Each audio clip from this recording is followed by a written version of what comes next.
Pagod ka na bang kabahan sa kung anong pwedeng mangyari bukas? Pakinggan mo ito. From 1 John 4 verse 17 to 18, "This is how love is made complete among us, so that we will have confidence on the day of judgment. There is no fear in love, but perfect love drives out fear, because fear has to do with judgment." Marami sa atin ang lumaki sa takot. Takot magkamali, takot maparusahan, o takot na hindi matanggap. Minsan nadadala natin ito sa ating relasyon sa Lord. Akala natin isang mali natin ay lagot na tayo sa Lord. Pero sa araw na ito, may mahalagang katotohanang ibinibigay ang Biblia. Ang pag-ibig at takot ay hindi po pwedeng magkasama sa iisang kwarto.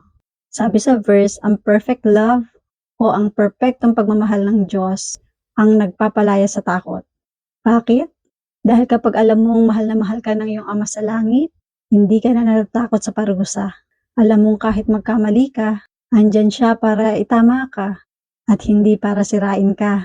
Bilang isang anak, magulang at kaibigan, marami kang responsibilidad na pwedeng pagmula ng kaba.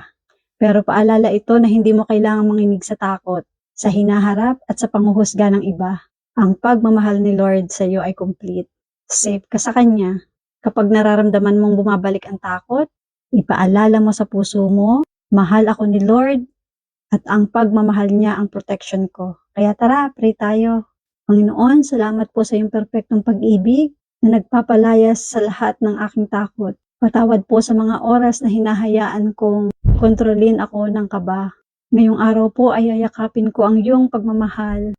Bigyan mo po ako ng kumpiyansa na harapin ang anumang hamon dahil kumpiyansa ako na kasama kita at mahal mo ako. Amen. Let us declare, wala nang puwang ang takot sa puso ko.